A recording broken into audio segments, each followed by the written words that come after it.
Ladies and gentlemen, boys and girls, eaters, greeters, and hormone secretors, welcome along to the Joe Spivey YouTube channel, where we discuss books and little else. And I'm afraid, unfortunately, folks, we are going to have to weaponise that small asterisk we place above "and little else" in our melodic introductions once more, because I have not been reading much at all recently, and I'm going to explain just why that is. I'm going to excuse my slothic sins and hope that you can, in your infinite goodness, forgive me. First of all, we have the sun out in Kingston upon Hull at last. Finally, the sun is booning both the treetops and the roof tiles, and at last there is some light by which you might see this channel's verbose presenter.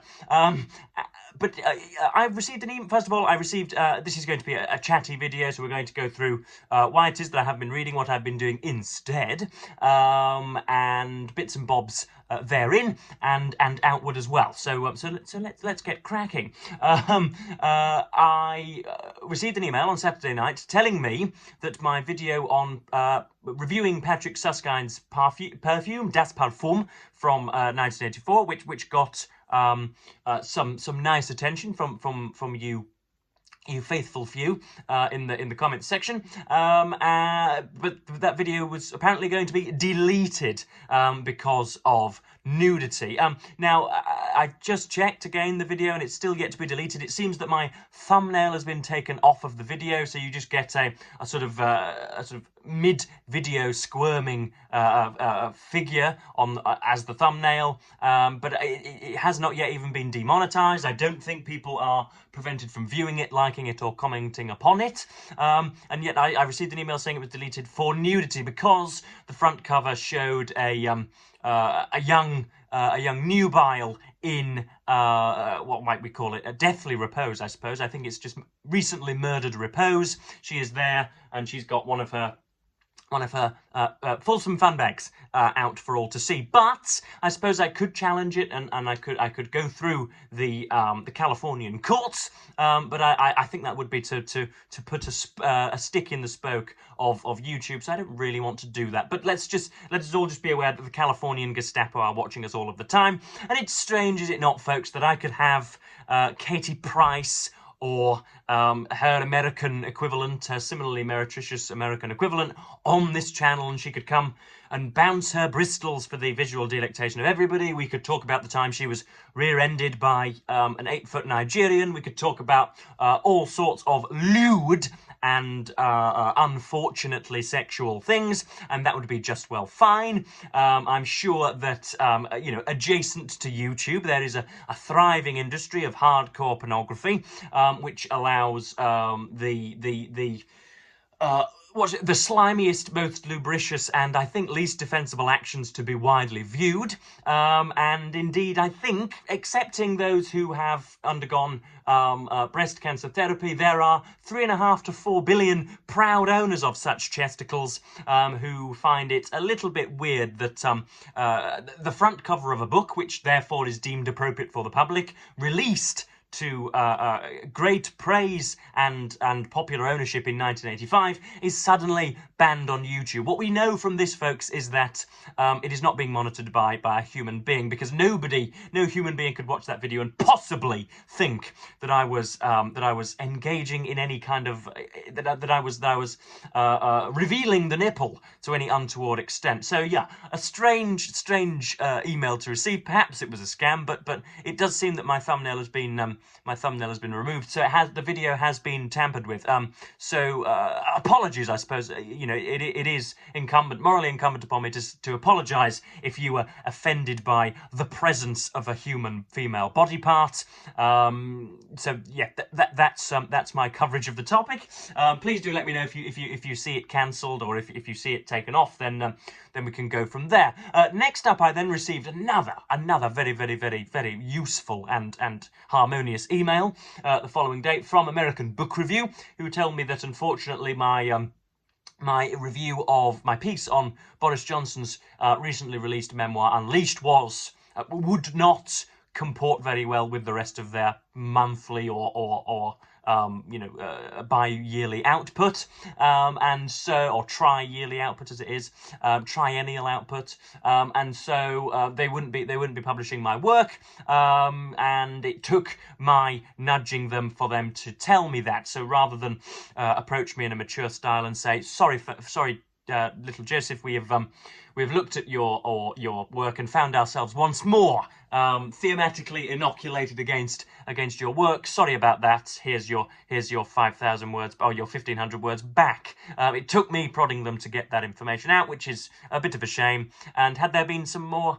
constant correspondence, then I may have been able to tailor my work to suit their oeuvre or their modus operandi. But there we are. But as a result, I think by the time that this video is published later on this afternoon, will have copy and pasted from a document and made sure that my review of Unleashed is now on my fine Substack, so that if you would like to part with 1 or 2 kopecks and witness the what should we get, the juvenilia of the writer of his generation, then you can do so. So that, yeah, there'll be another Substack post for those who have already signed on to it, and another carrot to waft in front of those who are perhaps thinking about making the leap.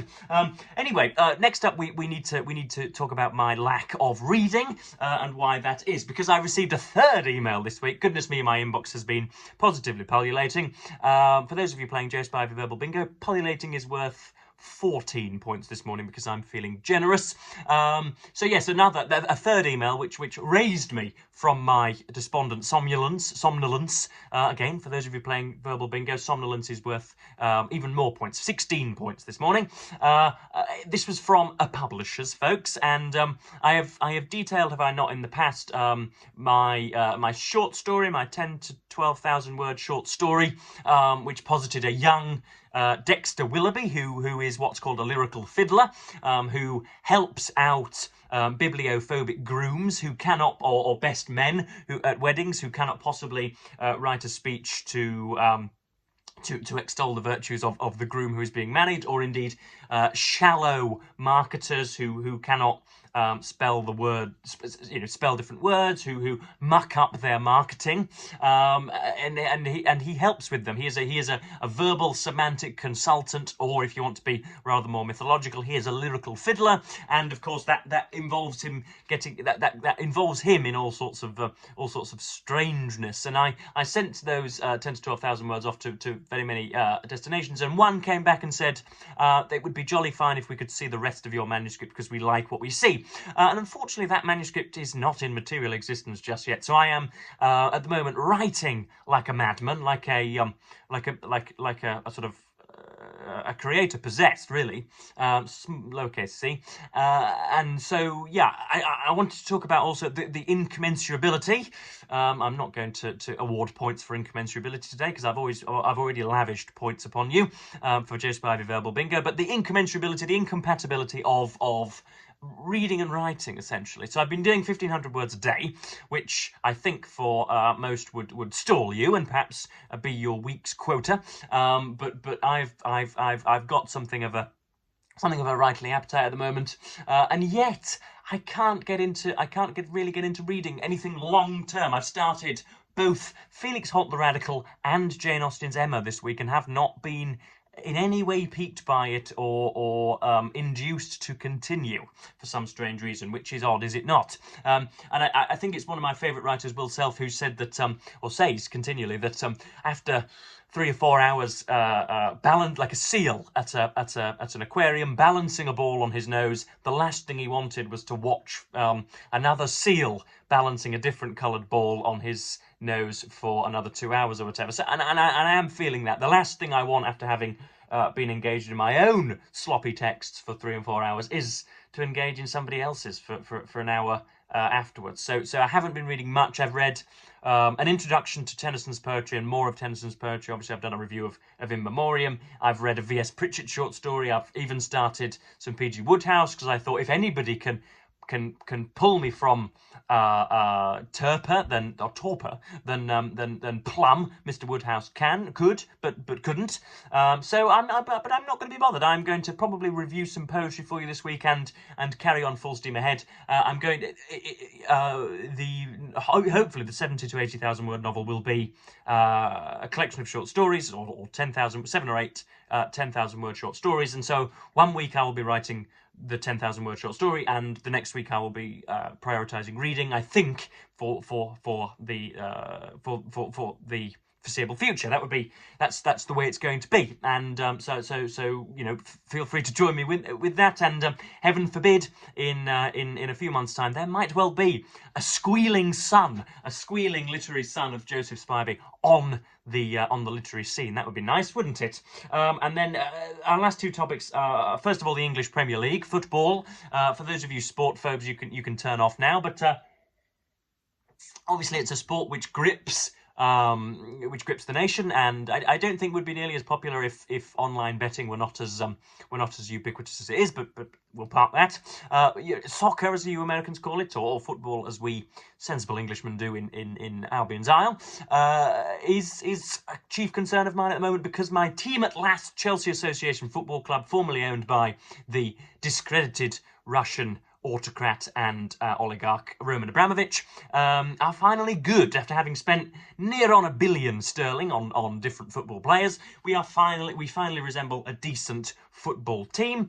We are now second in the league, but the two, I mentioned this in a poorly worded Blue Sky post yesterday, that the two other teams, Arsenal and Manchester City, whom everybody expected to romp away to three-figure points totals, are slashing in the soup. They're dropping the ball, or whatever other extraterrestrial metaphor you would like to use.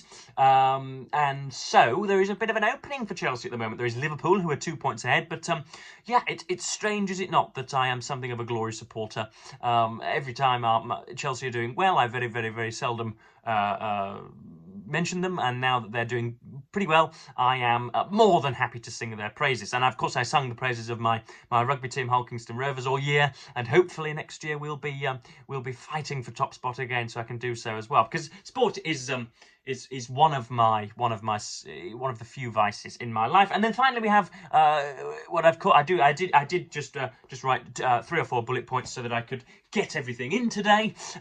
There is also the question of a Cottingham Trump supporter. Now, Cottingham, like Beverley, the small town in which Anthony Trollope fought for election in the Victorian period, Cottingham is a very, very a small town with a church and a main thoroughfare, and it is known, at least in our family's circle, and indeed I think for the wider public, as something of a haven for Christmas lights. And so it was the want of myself, my mother, and maternal grandparents to go and see those lights, and to have curry and chips yesterday evening, and to walk the grounds and see how refulgently they were dazzling. And it did not disappoint.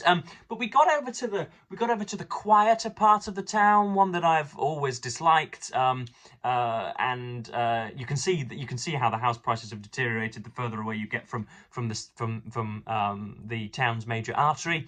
But there was amongst some apartment blocks, there was on the lowest floor a Trump 2024 endorsement hung in the window. And I thought, this is perhaps it was just the abysmal shock of it, but it affected me for the entire evening. Here was presumably a man born in Cottingham, somebody who is a result of the British education system, somebody who should have been trained to hate some of the fascistic chicanery which have been Donald Trump's emblem over the last few years, and yet here was an endorsement. Strange how social media can alter the circuitry of the mind and affect political affiliations. But yeah, for some reason, it was my ever-jocular grandfather that pointed it out. He gave me a nudge and said, well, how about that for some Christmas decorations? And I couldn't quite spot what it was, first of all, because 30 or 40 yards, everything is a mystery to me, folks. I didn't have my glasses on, but once we got closer, I realised it was the iconic, to employ a much overdone modern neologism, it was the iconic